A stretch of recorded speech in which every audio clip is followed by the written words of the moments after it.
بسم اللہ الرحمن الرحیم۔ السلام علیکم دوستو، آج ہم اس ویڈیو کا پارٹ 2 لے کر آئے ہیں جس میں ہم ان بزنس اور کاموں کو ڈسکس کریں گے جو اسلام میں سخت منع کیے گئے ہیں۔ اسلام ایک ایسی تعلیم دیتا ہے جو انسانیت اور انصاف کو فروغ دیتی ہے، لیکن آج کل بہت سے لوگ پیسہ کمانے کے چکر میں حرام طریقوں کو اپناتے ہیں۔ آئیے دیکھتے ہیں وہ 11 کام جو اسلام کے مطابق بالکل منع ہیں اور حرام کاروبار کہلاتے ہیں۔ پہلے نمبر پر آتا ہے آن لائن گیمز جیسے لوڈو وغیرہ میں پیسہ لگانا۔ آج کل کئی لوگ لوڈو یا دوسرے آن لائن گیمز میں پیسہ لگاتے ہیں جس میں جیت یا ہار مقدر کا کھیل بن جاتا ہے۔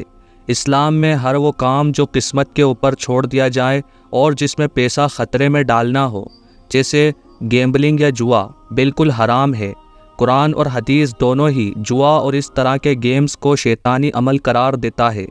دوستو، شادیوں اور فنکشنز میں لوگ وقت گزاری کے لیے تاش یا پتے کھیلتے ہیں، لیکن اس گیم کا اصل مقصد جوا ہوتا ہے جس میں پیسہ حرام طریقے سے کمایا اور کھویا جاتا ہے۔ اسلام ہمیشہ حلالی اور محنت کا مال کمانے کی تعلیم دیتا ہے۔ جوا کو غلط اور غیر شرعی قرار دیا گیا ہے۔ تیسرے نمبر پر آتا ہے جھوٹی گواہی کے لیے پیسہ لینا۔ اسلام میں انصاف کو بہت اہمیت دی گئی ہے اور جھوٹی گواہی دینا گناہ کبیرہ ہے۔ کچھ لوگ پیسہ لے کر جھوٹی گواہی دیتے ہیں جو کسی بے گناہ کو نقصان پہنچانے کا ذریعہ بنتا ہے۔ یہ عمل اسلام کے قانون کے خلاف ہے اور دنیا اور آخرت دونوں میں اس کی سخت سزا ہے۔ چوتھے نمبر پر آتا ہے فضول پروڈکٹ یا بکس پروموٹ کرنا۔ کئی لوگ اپنی سوشل میڈیا یا بزنس پلیٹ فارم پر فضول اور غیر ضروری پروڈکٹس پروموٹ کرتے ہیں جو لوگوں کو کوئی فائدہ نہیں دیتے۔ اسلام ہمیشہ سچائی اور ایمانداری کی تعلیم دیتا ہے اور کسی ایسے پروڈکٹ کو پروموٹ کرنا جو لوگوں کے لیے ضرر کا سبب بنے بالکل حرام ہے۔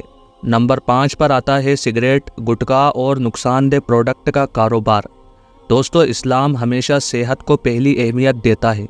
گٹکا، سگریٹ اور دوسرے نشے دینے والی چیزوں کا کاروبار یا استعمال دونوں ہی حرام ہے کیونکہ یہ انسان کی صحت اور جان کے لیے بہت بڑا خطرہ ہے۔ قرآن میں انسان کی صحت اور زندگی کا تحفظ فرض قرار دیا گیا ہے۔ نمبر 6 پر آتا ہے غلط چیز کو صحیح بتا کر بیچنا۔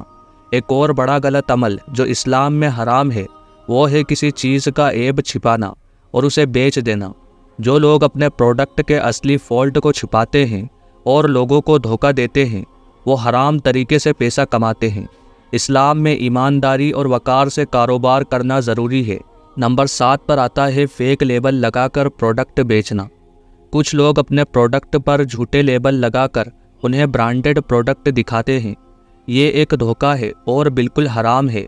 اسلام میں دھوکے کی کوئی گنجائش نہیں ہے اور یہ عمل اللہ کی ناراضگی کا سبب بنتا ہے۔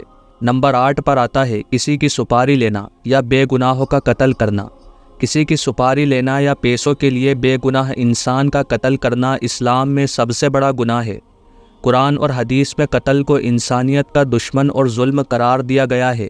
جس شخص نے ایک بے گناہ کو قتل کیا اس نے پوری انسانیت کا قتل کیا۔ نمبر 9 پر آتا ہے چوری کا مال سستا خریدنا۔ چوری کے مال کو سستے داموں میں خریدنا یا بیچنا اسلام میں حرام اور غیر قانونی ہے۔ اگر کسی مال کو چوری کیا گیا ہو تو وہ پیسہ جو اس مال پر لگائے جاتے ہیں بالکل حرام ہوتے ہیں۔ نمبر 10 پر آتا ہے جادو ٹونا اور جھوٹی تعویذ دینا۔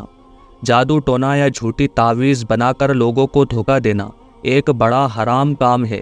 اسلام میں تعویذ کا صحیح طریقہ ہے جو قرآن اور سنت کے مطابق ہو، لیکن جھوٹے تعویذ اور شیطانی عمل کو بالکل منع کیا گیا ہے۔ یہ صرف لوگوں کے پیسہ لوٹنے کا ذریعہ ہے۔ دوستو، یہ تھے وہ 11 حرام کاروبار جو آج ہمارے سماج میں عام ہو گئے ہیں۔ ان سب کام کو اسلام سخت منع کرتا ہے اور ان حرام طریقوں سے پیسہ کمانا نہ صرف دنیا میں بلکہ آخرت میں بھی نقصان کا سبب بنے گا۔ اللہ تعالی ہم سب کو ان برائیوں سے بچنے کی توفیق دے۔ اگر آپ کو یہ ویڈیو پسند آئی ہو تو لائک اور شیئر ضرور کریں اور ہمارے چینل کو سبسکرائب کرنا نہ بھولیں۔